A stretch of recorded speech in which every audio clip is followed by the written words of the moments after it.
I think it was around 2012, more content was being created by people than media companies. We entered this era of infinite media. We didn't need a license to create media. We didn't need to own a newspaper to create media. If you had a keyboard and a Wi-Fi connection, you were creating content, you were potentially moving content and creating influence. So the lines crossed a few years ago, and the power shifted a few years ago.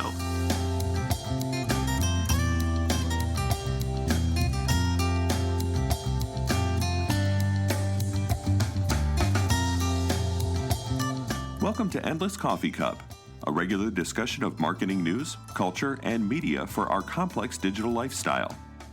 Join Matt Bailey as he engages in conversation to find insights beyond the latest headlines and deeper understanding for those involved in marketing.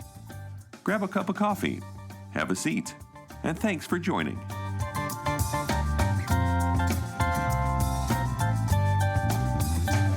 Well, hello and welcome to another edition of the Endless Coffee Cup podcast. And I'm your host, Matt Bailey, as always. And today I've got a great guest. If you've been in the marketing space for any time at all, you know the name Mark Schaefer. He's been out there with podcasts, with speaking, books. Mark, thank you so much for making time today to be with us.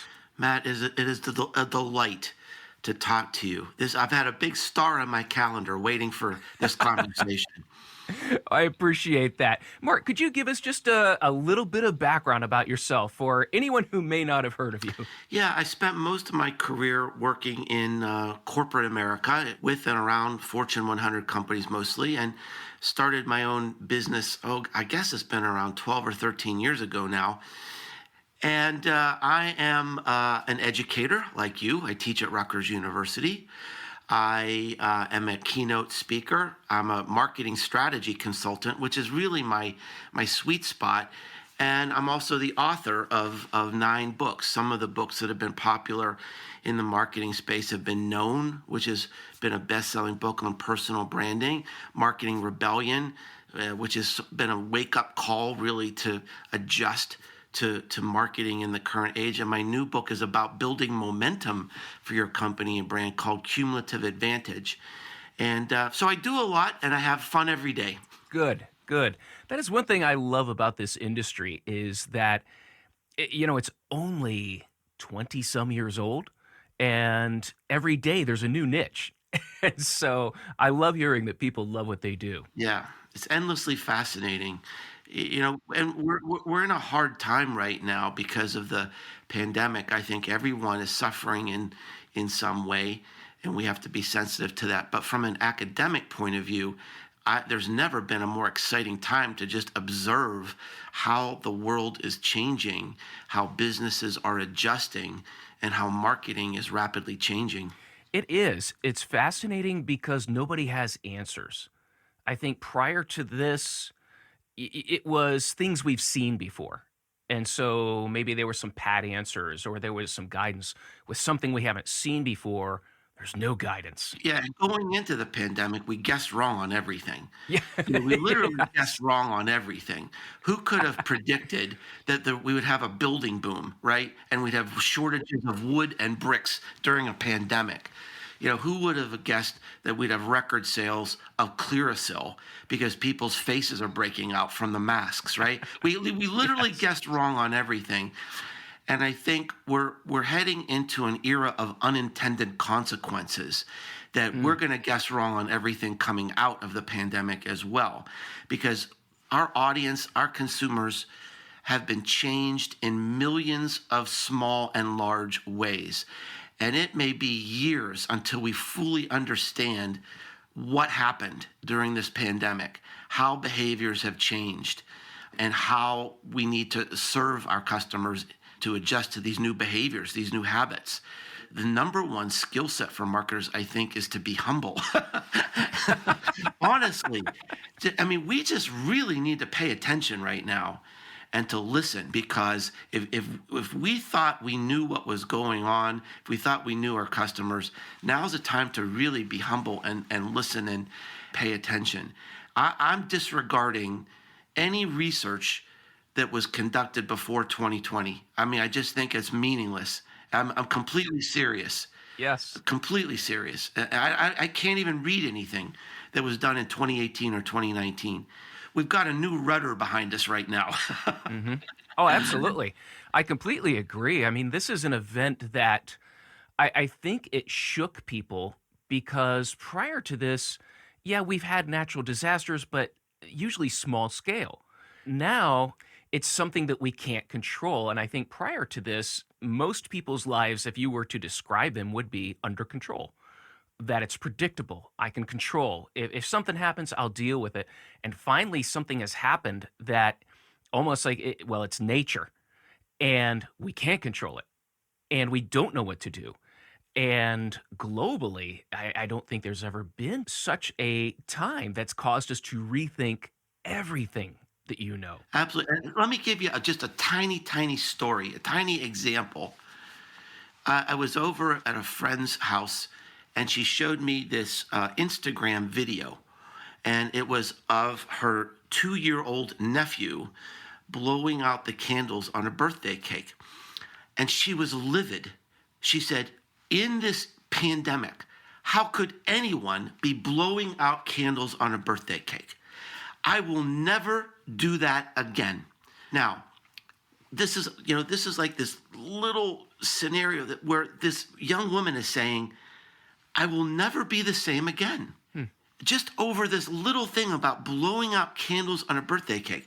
And that's why I say we just don't know what is going to happen next in terms of consumer behaviors, consumer habits, new norms. I think we're reinventing our relationship with work, with food, with education, with parenting. I was on a call last week with a brand leader at Adidas who told me the pandemic has reinvented sport. Right, right. That's no small thing. And so those are just the big things that we can see. So it's quite a very interesting time. It is. And like you said, the research done prior, but then also I see a lot of articles, attempting to prognosticate. Well, here's what's going to happen. Here's the trend. Yeah. And I'm thinking, well, in 4 months, the trend's going to change again. If we reach a level where things can kind of go back to normal, normal's not going to be normal. I think that's one thing we all No. agree on. Right. I think there's certain things that are common sense around e-commerce, a priority around safety, comfort, no touch, right? Right. So, those things are kind of obvious, I think. Look at it this way.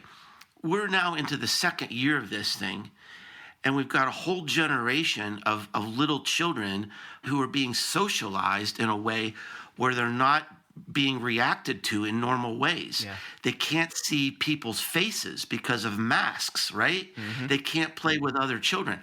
How's that going to show up in 10 years or 15 years when these children become our customers and consumers? Wow. Yeah. So look, there's obvious things, but we're in a whacked out world, Everyone is suffering. Everyone is grieving something. And that is going to show up in many unpredictable ways. Yeah, that's the human cost. And on the other side of this as well, a good friend of mine is in the lumber industry.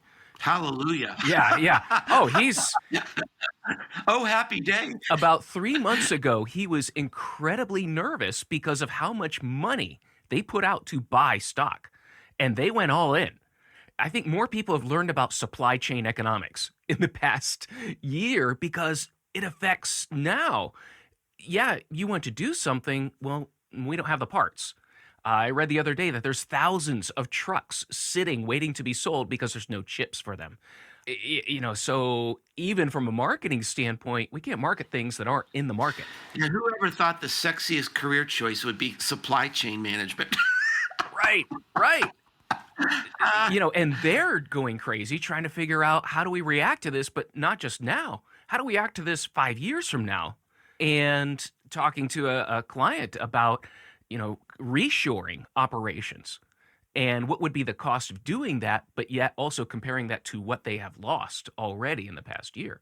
It's just economics is playing a huge, huge role in the availability of products and what businesses will be able to offer in the future. So it's amazing how this has impacted everything. Yeah, it's endlessly fascinating. It Yes, really is yes. endlessly fascinating. I learn something new every day. That's for sure. That's for sure. Well, Mark, I wanted to contact you and get you on the podcast specifically about an article that you wrote recently because I've done a lot in my training, and people always have questions about social media.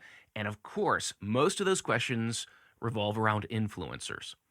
And you wrote a great article about the emphasis in the up and coming influencers, the next generation, or I like how you even put them the development league. Yeah, the That minor leagues. yeah, the minor leagues of influencers, where they're focused on celebrity instead of authority. Could you explain a little bit about that? So first of all, at a very high level, what creates power on the internet? It's one thing. Very simple. What creates influence? What creates power? It's this.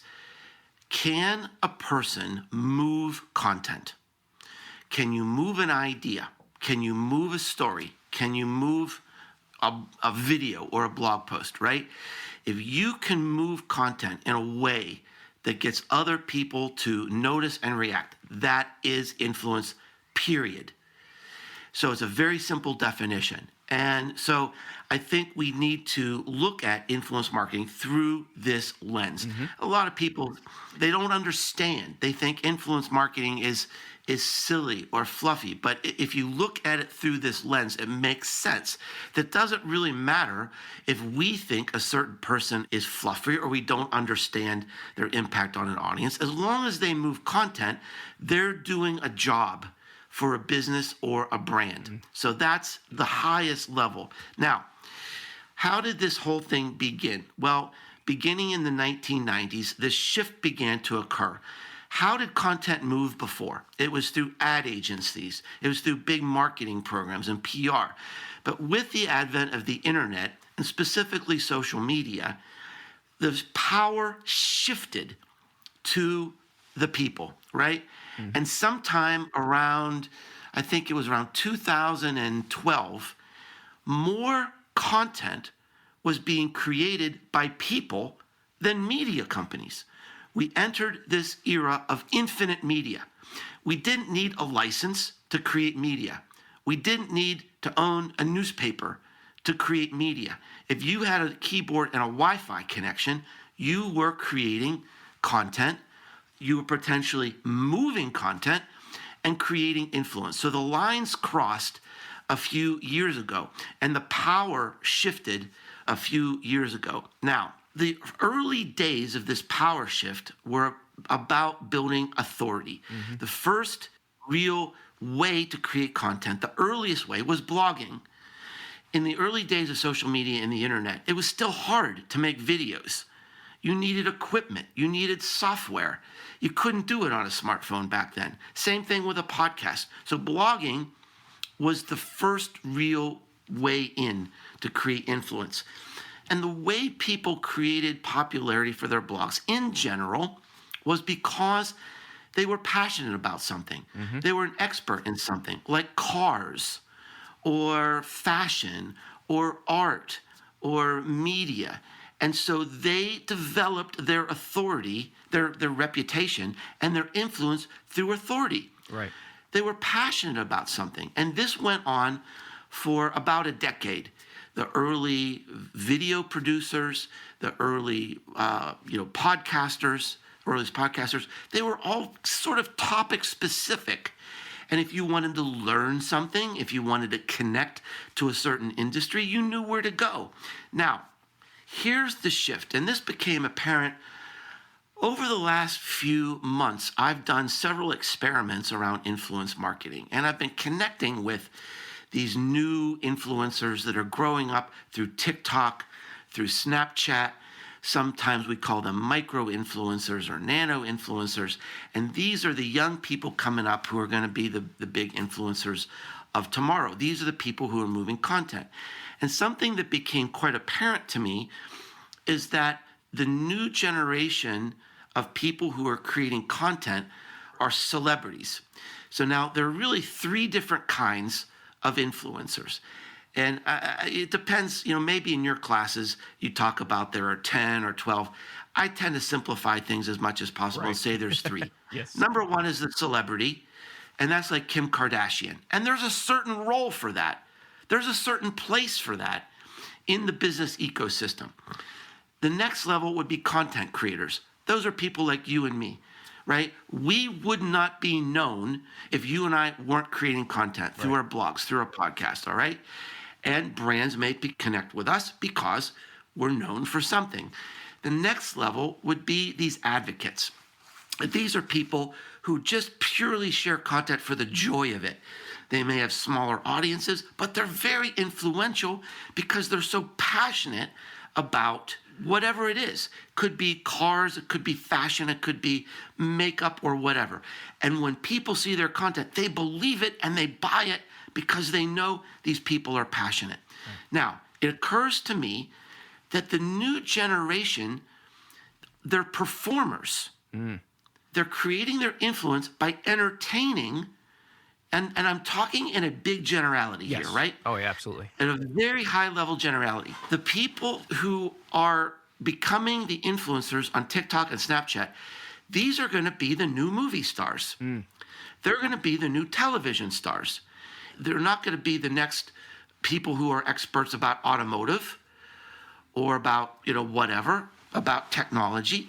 Literally, this is the developmental league for big media. There's no question in my mind that these people who are learning how to sing and dance and act, this is what's making them popular on TikTok, which is awesome, by the way. I mean, TikTok is just a transformational social media platform. These are going to be the movie stars of the future. So it occurred to me as a brand doing experiments with these influencers, it occurs to me that these people, they're not becoming authorities. Right. They're not designed to be authorities. They're not trying to be authorities. They're trying to be celebrities. And so any way that they're representing the brand is really more about them than about the brand.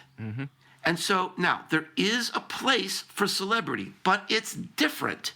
I want to be associated with like, say, Kim Kardashian or George Clooney because they have a certain vibe. Right. If George Clooney is drinking Nespresso coffee, that says something about Nespresso coffee. So there's a place for that, all right? But it's not about authority. It's not because George Clooney grows coffee beans, right? Right. It's not because he studies coffee and is well known for that. So there's going to be a very, very different influence marketing strategy that is being dictated by Snapchat and the TikTok platforms and what's being rewarded on those platforms. So it is going to create really a lot of new opportunities and really sort of a fracture in the traditional way companies and brands have approached influence marketing. If you are a regular listener of Endless Coffee Cup, well, you know I love coffee. If you are listening for the first time, then the name of the podcast should be a big clue. I love conversation, and I think that we have a lot to learn from each other if we only take the time to sit and talk over a cup of coffee. Maybe we'll come to a resolution, maybe not, but at least we've learned from each other. It's in this spirit that I'm happy to announce a regular sponsor of the Endless Coffee Cup, a coffee sponsor. In Care of Coffee is a coffee company that is unique in the market. They are directly tied to the communities that produce coffee and ensure that the proceeds go to the coffee farmers, the local producers, and their communities. There are no middlemen or markups. The proceeds from the sales go directly to the communities that work so hard to bring us the enjoyment of a great cup of coffee. Go to incareofcoffee.com, follow the link in the notes, and use the code ENDLESS to get 10% off your order. Again, that's the discount code ENDLESS to get 10% off your order.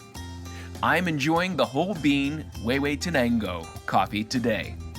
Please support our sponsor and know that your support goes directly to the farmers, producers, and communities that help power us here at the Endless Coffee Cup Podcast. I remember reading once about the reason why we utilize celebrities in marketing and advertising. If we like the attributes of that celebrity, George Clooney, for example, when he drinks Nespresso, we subconsciously apply those same characteristics that we like about George Clooney to Nespresso. It's got, it's a little quirky, it's suave at the same time, and we just move those characteristics to the product. And I think that makes a lot of sense, because if you don't like Kim Kardashian to start with, you're not going to like what she promotes. You're not going to like any of that, because it has so much to do with personality, but they are lending their personality to that product. And I think with this up and coming group that you're seeing here, these performers, yeah, absolutely, it's a smaller audience, but again, they're lending their talent, they're lending their how people perceive them to that brand. And it really works. I was looking at some things going on yesterday where Nicki Minaj is coming out with a new album, and she posed for these pictures that went viral yesterday, and she's wearing pink Crocs. I've heard about that, yes. Pink Crocs are sold out everywhere in the world. There was another rapper who appeared wearing gold Crocs, right? So now, through no marketing genius or strategy, Crocs is probably the hottest brand in the world right now. So it's just simply being associated with someone like that, who is a fashion leader, who's making a fashion statement, can transform a business. So there's a place for that, absolutely.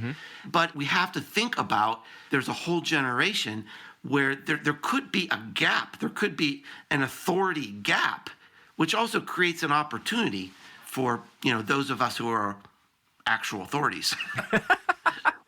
Well, it makes a great point, because the onus now is on the brand. The brand to do their homework, the brand to do the research, the brand to know, does this fit who we want to appeal to or how we want to appeal to them? It's always been on the brand, really. If you think about, Matt, when you align with influencers, really almost at any level, they're going to be more well-known than anybody in your marketing department. And so if you hired somebody for your marketing department, you would vet them thoroughly. You wouldn't just look at the size of their audience. So this is a very serious decision that unfortunately too many brands take lightly. They just look at, engagement rates and audience without really looking at this more strategically. Absolutely. And you made a statement in your article where they aren't building authority, but they're under enormous pressure to build their celebrity.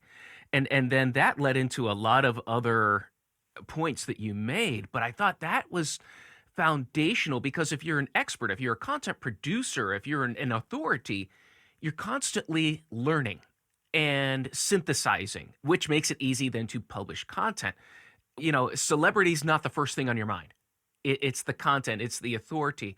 What are the implications of someone who is focused primarily on celebrity rather than authority? I had this experience where I got to know this TikTok influencer. She has 4 million fans, and she's a sophomore at a university in Georgia, and she's getting offers for big brand contracts. She's a wonderful young woman and very talented, and, she does a lot of dancing. She's done things with like skateboards and different things.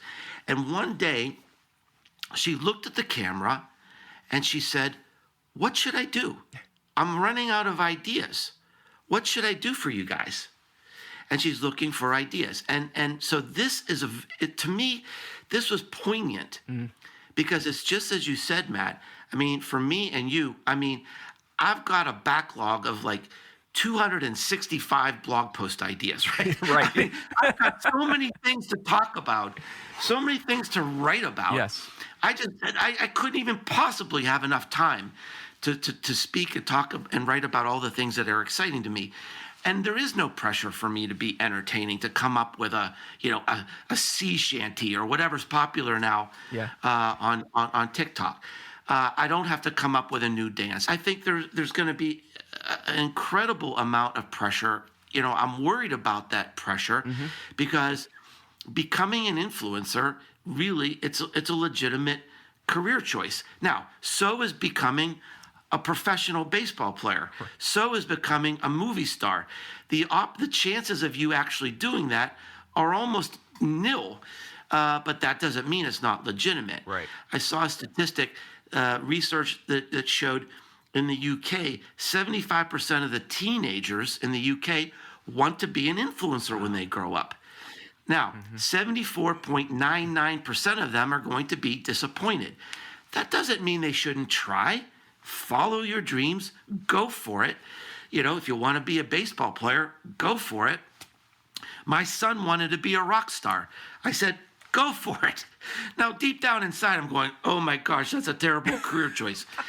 But, look, don't leave anything on the table. And, it worked out great for him. But the fact is, you're right. Wow. It's hard to be entertaining every single day. It's going to be impossible to be interesting and entertaining every single day. So one of the big trends is hype houses. This is where influencers get together. They live together and sort of like create content based on these experiences. They can pool their resources to get professional video and editing people, creatives to help support them. And so we're going to see this in every city. We're going to have these hype houses, and there's different implications for that, right? We're entering an entirely new and interesting phase in influence and influence marketing, and I don't think it's insignificant. It's not. And it's interesting with the hype houses. Been looking into some of that, and it's interesting because it's mirroring what's happening with inner city basketball leagues, where you have agents, you have brands looking for the kids with talent and then investing in them, grooming them, that if they hit it big, we'll get a payoff, and we'll invest in 100 kids. And if one hits, that's it. And there's also now media companies getting involved with these hype houses, underwriting, but at the same time, in order to be a part of this, you have to sign a contract with us. And I think it's interesting from some standpoint because they're providing tools. They're providing, maybe some, equipment or things that people couldn't get. But at the other side, it opens that up to a lot of unscrupulous dealings. That the same thing we see in the athletics, that it's happening in the media as well. And so, yeah, when I hear about the hype houses, I'm like, yeah, it's almost like there's kind of this. Boy, I hope someone is watching out for this in the industry somehow, because there's a lot of potential both ways. Yeah. I agree that there's a huge opportunity for corruption here. And obviously, where corruption can occur, corruption will occur. And it particularly makes me concerned that, wide-eyed young people trying to make a mark for themselves could be the victims of this. I think there's also an interesting sort of implication for brands and branding here. A year and a half ago, the CMO from Pepsi made a really interesting statement. He said, the era of the big brand is over. That instead of making a big splash with a comprehensive campaign, branding today means being relevant in cultural moments. I thought this was a really bold statement. And since he said that, I've seen other brands say the same thing. There's a quote it's in my new book, Cumulative Advantage, from my friend at Adidas, or for your international audience, Adidas. And he said, a brand is no longer about creating a bonfire. It's about creating little sparks, about being relevant in cultural moments. So I'm hearing this over and over again. And I think these hype houses, like we see Nicki Minaj, right, creating a cultural moment. Yesterday they said her photos broke the internet. This is a cultural moment. A new album from Nicki Minaj. She's wearing pink Crocs. Now, what does Crocs do? How do you, it's not a campaign. It's a moment. By the way, it very much goes along with the ideas I have in this new book. In Cumulative Advantage, I talk about that strategy isn't any longer about a 250-page document and a 5-year plan. It's about finding a seam of opportunity right now. In this moment. Where is there a fracture in the status quo? How do we apply our core competencies and skills to that fracture? Right now, there is a massive fracture in the status quo for Crocs. You abandon everything and you dive through this with your full force and all the power you have. And by the way, it's not going to last forever. Right. But you go right now. And I think that is sort of this macro trend that Pepsi and Adidas are talking about. And it's exactly what I talk about in my book, is that today strategy is activating a fracture in the status quo. And oh, by the way, how did we begin our discussion, Matt? Exactly. Talking about the pandemic, which is the biggest fracture in the status quo in the history of the human race. And that also, like we said, it's sad, it's difficult. There are also endless business opportunities right now. Right. I predicted last March we would see more business startups than any time in the history of America, and that has absolutely come true. Yep. Unfortunately, tragically, we've had many small business failures during this time, but we've actually had more startups than business failures. Because every single thing in our lives is changing, and those are all opportunities for innovation. Absolutely. That's the one thing about economic downturns is they always produce new companies. And many of the companies that are very familiar to us were started in a downturn or in a crash or something like that. So, yeah, it was something that you could almost see coming, and especially now with the opportunities, it's there. It absolutely is there. And I think also with being under under lockdown, people have time to make videos. Now, something interesting, you might like this. So my daughters are still in school, and the sixth grade teacher, I talked with her about 3 years ago, and they were doing a unit on what do you want to be when you grow up. And we were talking and joking, and she said, I'm not going to lie, this years ago, it was, I want to be a firefighter, a police officer, I want to be an athlete, I want to be an actor. She said now, almost to a child, every one of them want to be a YouTuber. She said it was within like a year or two. All of a sudden, that's what it was. Now, it's interesting, even during the pandemic now, I talked to her to ask about it because my youngest daughter's now in her class. And she said it's almost going back the other way now. There's still people that want to be gamers. They want to be streaming.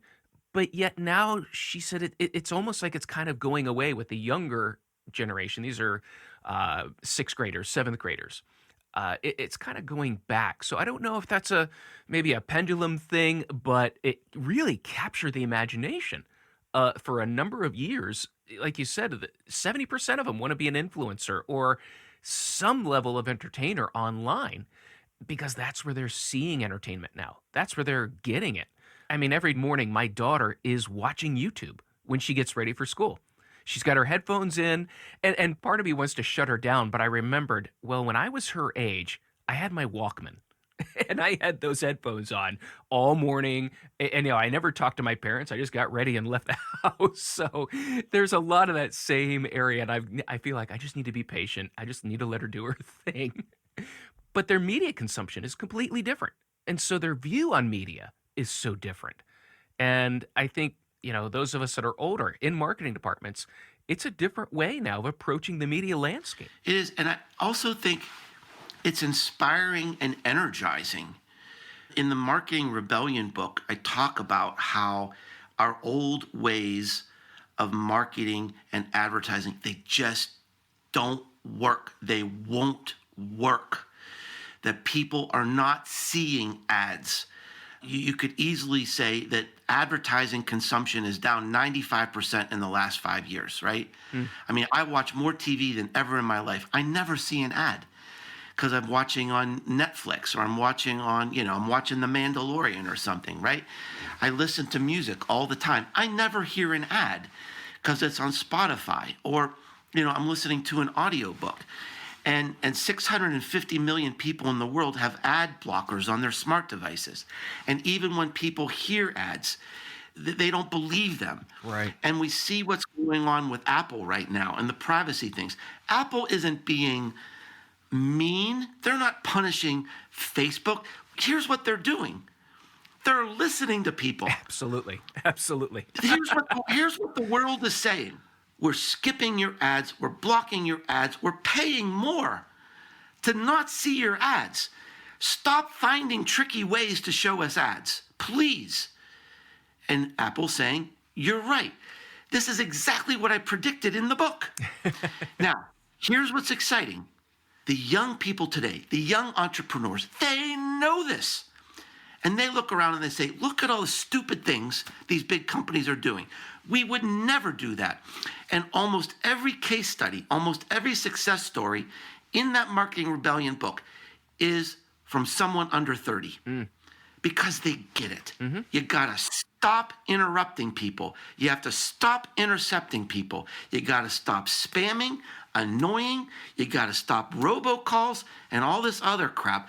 Lead nurturing, which is just another way of saying we're going to spam you until you block us, right? Right.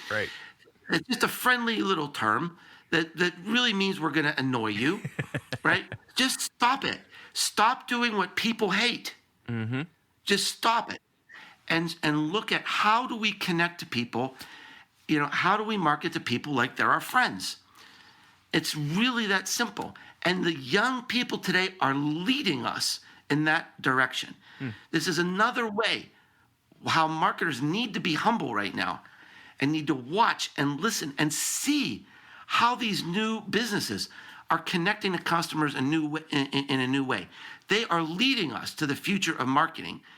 And big companies, big brands today, they're holding on to this useless infrastructure. Right. It's being held in place by the scaffolding of relationships with ad agencies that's going to crumble. And they're going to lose. And we need to pay attention to what is happening. And the young people, the small companies, the entrepreneurs, they're the ones that are going to win in this new environment. Absolutely, man, especially with what's happening in the ad tech space. And every day is a story that blows our minds about how much money is being wasted in ad tech, being shown to bots, and the fraud that is within the industry. And this gets to another concept. And one of the classes that you spoke to, you brought this up along with the relevance. And it's a concept of trust. And that's one of the reasons why people don't want the ads. They don't want to see all these things, is I don't trust you. I don't trust what you're saying. Now, you also brought this in the article about these influencers, that one of the biggest temptations they're going to have is to beef up their numbers. Beef up their numbers through bots, through fake accounts, through things like that. So in marketing, which already suffers from trust issues, then we have influencer marketing. I mean, in a lot of circles, Mark, when you say influencer, there's a negative reaction, more so than there's a positive reaction. And, I talked with Jason Falls a month or two ago, and it's like you have to tell people, wait, I'm not talking about that. there is a there I love that. there is a so marketing already suffers from trust. Whenever you say influencer, there is a strong, almost a vitriolic reaction among some people. How can influencer marketing work when there's trust issues already? Well, you mentioned the corruption in advertising, in ad tech. There's corruption in SEO. There's corruption in podcasting, right? Where there's sort of a wink wink how people are sort of manipulating their numbers, right? There's corruption everywhere. And in influence marketing, that's what makes the headlines. It's the stupid stuff. It's the silly stuff. It's the fire festival, right? It becomes a documentary. And oh, by the way, I could argue that the fire festival was a great victory for influence marketing because it worked, right? If you were offered a free ticket to the Bahamas to make a video, you're sitting on a yacht drinking champagne with, lots of beautiful people, would you say yes? I would. Right? So the influencers kind of did their job. It was the organizers who were corrupt. Right. The influencers were duped. I would be duped. You would be duped. So the silly stuff, that's what makes the headlines, unfortunately. But that does not undermine the idea, which is what we talked about at the beginning, which is this. Here is power on the web. This is it. Can you move content? These people can move content. So it's not going to go away. Influence marketing, it's just beginning because all these companies, they've got these huge ad budgets. The ads aren't going to work. Where are they going to put their money? So look, influence marketing is evolving. It's growing. It's just beginning. And yes, we're going to continue to see stupid stuff. In the article that you mentioned, I talked about corruption I observed myself with people who they get in these engagement pods, right? And so they fake the engagement numbers for each other. The companies are just going to have to be smart. You got to have zero tolerance for that. And the influencers are going to have to realize that they're going to have to earn their way in an organic way, in a legitimate way. There is no shortcut. I met an amazing young woman at South by Southwest a few years ago, and I'm sorry I'm dropping her name right now. I'm embarrassed. But she's a top influencer, top YouTube star. And she had a big contract with Aeropostale. In fact, she had her own line with Aeropostale. And she said, I don't wear their clothes all the time. Why would I? And I'm thinking, because they're paying you. Right. Right? And she said, I know that if I wore their clothes all the time, my audience would know something was wrong. That's not me. I can't breach that trust with my audience. Now, that's a great lesson for a company, a brand, an influencer. Trust means I will never let you down. And if you let people down, probably once, that's going to be the end. So the influencers, the young people today, they have to learn that lesson. Because if they cross that line and they let their audience down, they will not succeed. They've got to have a business-like attitude toward the way they're growing their business and their brand. And they cannot jeopardize the trust they have with their audience, or they're going to let their audience down, they're going to let the brand down. And look, a lot of people, they're going to buy the numbers. Yep. Because there is that pressure, but it's not going to work. No. Not in the long term. It's not going to work. The best influencer marketing campaign is the one you don't see because you don't realize you're being influenced. Because it's so natural. It appeals to you.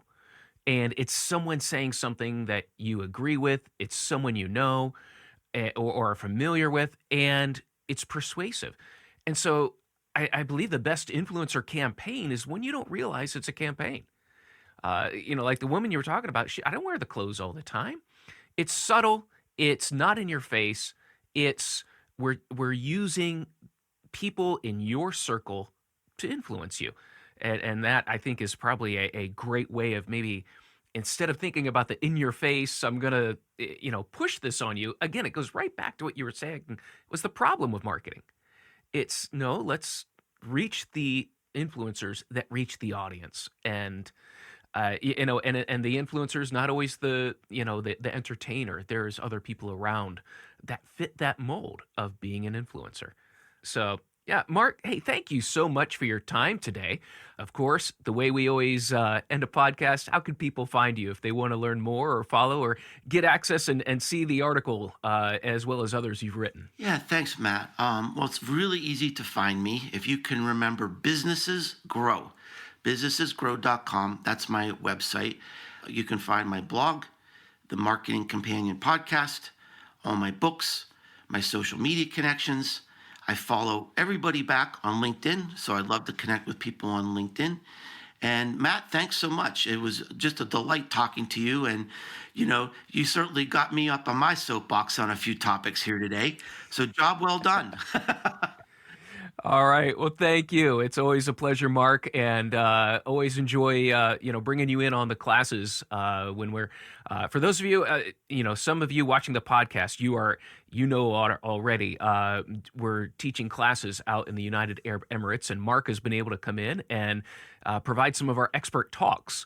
And they are growing an amazing, amazing school in the Emirates. And your talks I tell you, Mark, they motivate the students. They really do. And they challenge them. And there's always a great discussion afterwards. So just thank you for your involvement there with the New Media Academy. Yeah, happy. And I learned from them too. So thanks for your support on that. Absolutely, Mark. Hey, thanks again and appreciate it. Any final words that you'd like to leave us with? Well, I guess it would be this. The subtitle of the Marketing Rebellion book is The Most Human Company Wins. And I think that is really the guideline for all of us going forward. In every customer touch point, how do we show our faces, our hearts, our smiles, our passion, and especially now, our compassion for our fans, our customers, and our audience. So be more human. That's beautiful. I love that. That is absolutely dead on, Mark. Thank you so much for that. Thank you, sir. All right, and thank you, listener. I hope you enjoyed this podcast and this time with Mark. And again, I look forward to seeing you on a future episode of The Endless Coffee Cup.